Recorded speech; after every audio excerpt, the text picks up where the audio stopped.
Hey guys, Targetpopper here. This is something I picked up recently. This is a Japanese Type 94. And it's all numbers matching. Very nice bore. Came with a holster, an original holster. And the lanyard came off my Type 14. I just put it on this gun because I wanted to see what it looked like, and I think it looks pretty sharp. Anyway, this particular gun, these are chambered in 8x22 millimeter Nambu. Production officially started in 1935 and ended in 1945 for pretty good reasons. This particular gun is an October of 1943 example, and the way that you get that is you take the first number here. Ooh, come on, camera, focus. Work with me, bud. There you go. You take this number here and you add it to 1925, and then this, the date, the number after is just the month. So this is October. So we have 1943 October, and then also focus again. This is the Nambu Rifle Manufacturing Company, which later became the Chuyo Kogyo Company, and then production was at Kokobunji under Nagoya Arsenal supervision. And I didn't just rattle that off the top of my head. I got notes, and my sources are nambuworld.com. If you have any interest in Nambus at all, go check that website out. It's fantastic. Tons of information on markings, dates, production numbers, whatever you want. It's just fantastic. But yeah, Chuyo Kogyo production at Kokobunji under Nagoya Arsenal supervision. Pretty freaking cool. Supposedly the production was around 71,000 units, and that's actually not too bad for 10 years for just not even their main sidearm. But supposedly these were pretty popular with soldiers, and that had to be in kind of a tight, confined space. They weren't going to be using the gun a lot, but they still needed something. A lot of pilots and tankers liked these a lot, and from what I understand, a lot of officers, infantry officers, even like these as well. Now, there is supposedly a fatal flaw with these guns, and that fatal flaw is the fact that if you press right here on this transfer bar, you fire the gun. Now, obviously, I checked this gun; it wasn't loaded before I started filming. And they say, oh, if you had the gun in your holster and you bumped your hip on something, it could set the pistol off. I don't know if that's true or not, because the Japanese were using these for a very long time, and the only people I've ever heard talking about this issue are Americans. And here we have a holster. This is an actual Type 94 holster, and the safety's off.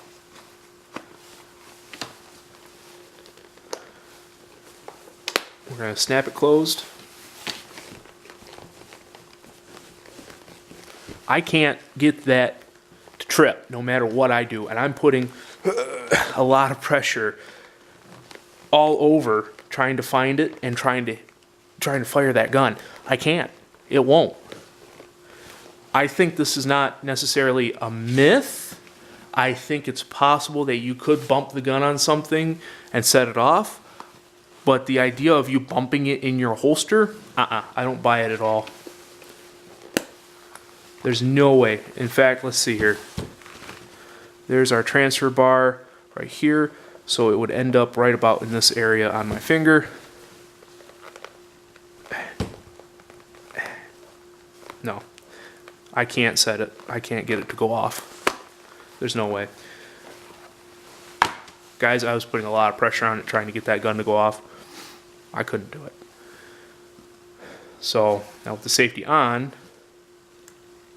you also can't set that off. So if you were carrying this gun in your holster, your safety would be on anyway. And if you didn't have the magazine in it, you also have a trigger safety. Now obviously the trigger safety isn't going to do much for this because our trigger safety is activated. The gun still went off. So, but our safety, if it's on, won't allow that transfer bar to travel far enough to set it off. So, is there something there? Maybe. But I think the whole, oh, it's dangerous. If you slightly tap it on something in your holster, it's going to shoot you in the leg. No, I think that's just a bunch of malarkey. I don't think that's true at all. Obviously, I just tried it, and with my finger pushing down. So you're telling me this gun on your hip, which is a large, soft surface area, is going to set that off? I'm not buying it at all. I'm not saying these are 100% safe guns. Obviously, an exposed sear or a trigger bar is not, or transfer bar isn't safe, but anyway, I feel like I'm rambling. Now, we did look at the trigger safety, the magazine safety. Both this gun and the other Nambus have them. The Type 14, I should say, has it. When the magazine is removed from the gun, this little lever kicks up, fits into a notch on the back of the trigger, and prevents you from pulling the trigger. But as soon as we insert the magazine, it gets out of the way and you can pull the trigger again. Here's your magazine. They're actually pretty heavy gauge steel and there's no flex to them. I don't think you can take the follower off or the base plate off. You might be able to. Oh yeah, you definitely can. Never mind. Don't pay attention to me. But it does have a last round hold open. It just hits the follower. And then when you strip the magazine from the gun, it releases the slide to the front, to the locked position. So, pretty interesting pistols. I like them. It is cool. My experience so far, my buddy, the one that sold this to me, when he first got it, he let me shoot it, and I was actually pretty impressed with the accuracy. I'm not going to say it was like Glock Generation 5 accurate, but for what it is, it wasn't shabby. Reliability seemed to be pretty decent, even with the crummy ammo, and for all intents and purposes, it's a very pleasant shooter. So, yeah. It's a short recoil kind of gun. When you fire, the barrel and the slide travel back as one for a second. This cup right here, you can see it kind of looks like the barrel separating. This is actually the cup that retains your mainspring on the gun. So, if we watch, we'll see that the barrel and the slide travel rearward slightly. Still locked. You're going to notice that wedge drop. See that wedge drop? At that point, your barrel stops moving and your slide keeps traveling backward. Hold on. I got to use my strong hand. So it's going to keep going back. Eject it. The lugs on the side of the slide are going to smack into that hump in the frame. And then it's going to travel forward, strip around from the magazine. I'm going to try to do this smoothly. Strip around from the magazine, run it forward into the chamber, and then it's going to lock again. Your wedge is going to come back up into the slide. Your barrel's going to go into battery. Everything's good to go. It's ready to fire again. Did we already say this was a 6-round magazine? Yeah, I think we did. So yeah, sights are nothing to write home about, but they're not atrocious. You can see them. They're not too shabby.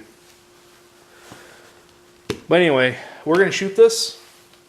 We're going to take it to the range with this new ammunition that I whipped up. I've got some 100 grain bullets and I've got some 84 grain bullets. And no, I don't have PCI. What I did is I took the PCI ammunition and I broke it down. I got rid of the primers and the powder charge, and I used the bullets and the cases to remanufacture it into good ammo. PCI ammunition has been around for a long time, but they're not exactly what I would call a quality or safe ammunition manufacturer.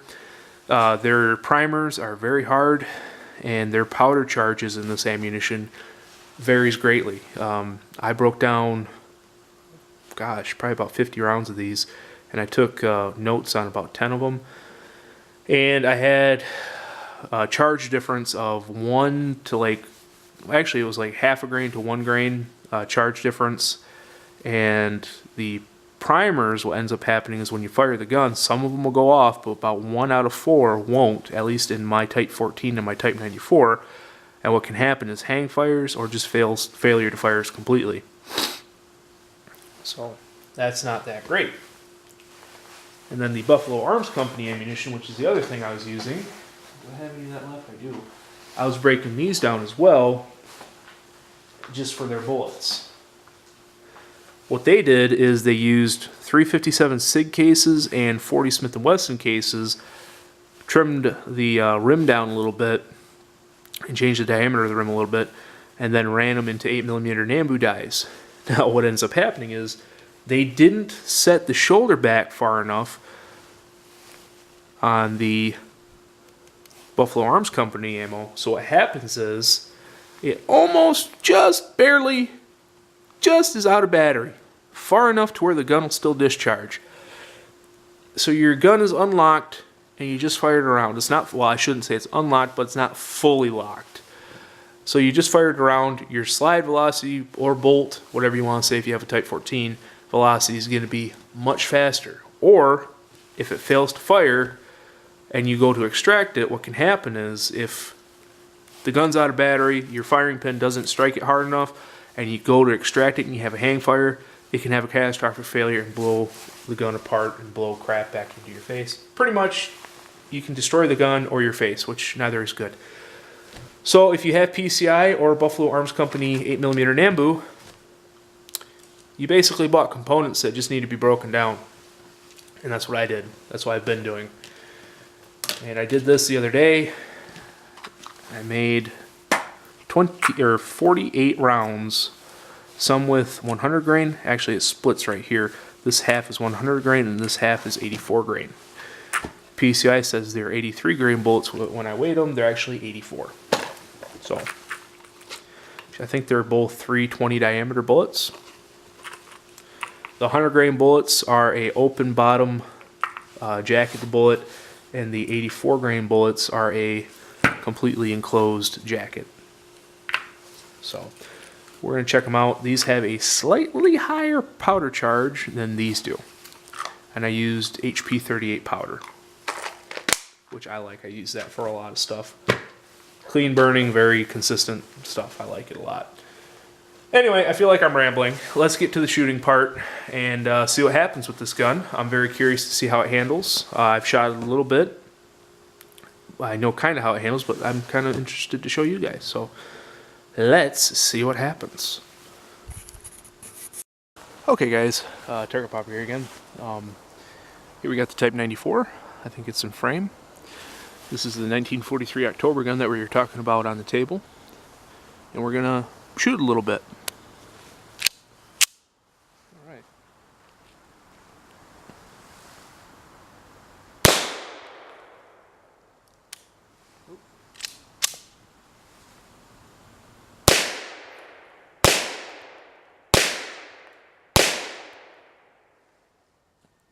So we had one round fail to fire, but that's not super surprising there. Let's reload it and go again. Gosh, I think I'm in frame for all this. But anyway, this ammo that we're using first is the 84 grain bullets with the HP 38 powder in the HDS cases. So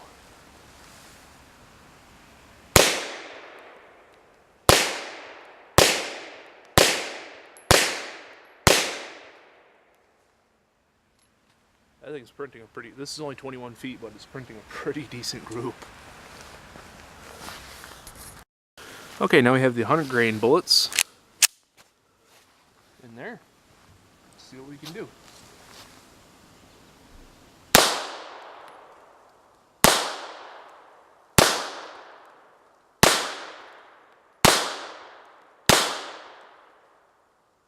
Those ones perform a lot better.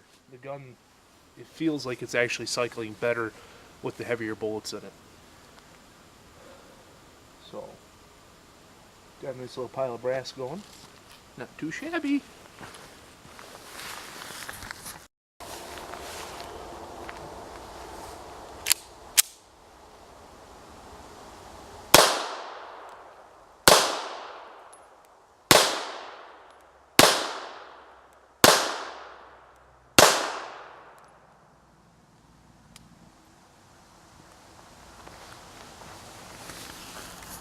Okay, so here's our target, and again we're only at 21 feet.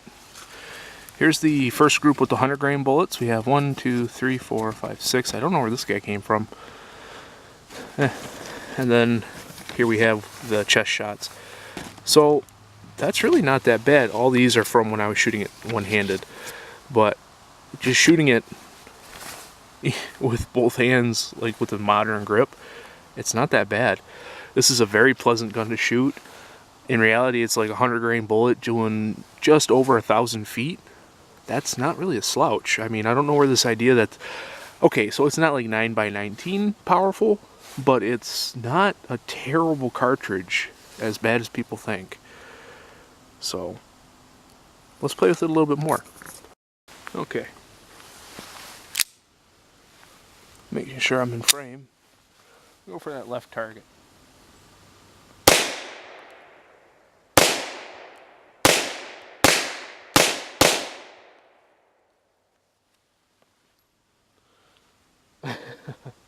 With the proper ammo, it seems like this gun is actually not too shabby.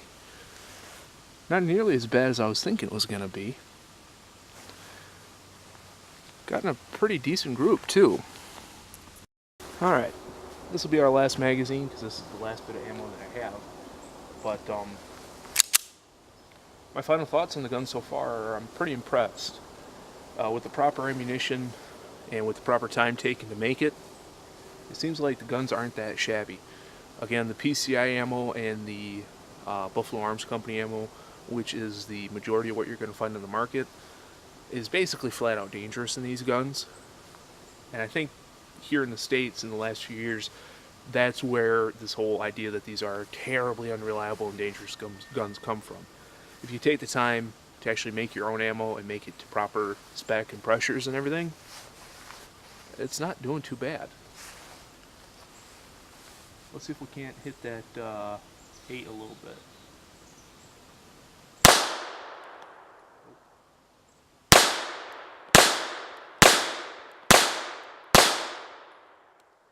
Just to the left of it though. So that was 47 rounds. I only loaded up 48. So it's not too bad. We had one that failed to fire because of a light strike, and that could have been the gun or the primer. I kind of think it might have been the primers because all the other ammunition functioned just fine. So, pretty cool gun.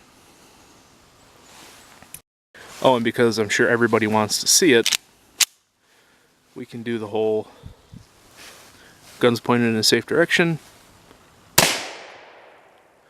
So, yeah, that was pushing on the transfer bar there. Okay, so here's our first target with the Type 94. Ooh, camera's not focusing. Don't know why, but this ain't bad. And then this one we kind of opened up on it a little bit and had a little fun. I was aiming for the 8 with this group right here. That's not too shabby. And then here we were aiming for his head. So the gun shoots a little low for me. But, I don't know.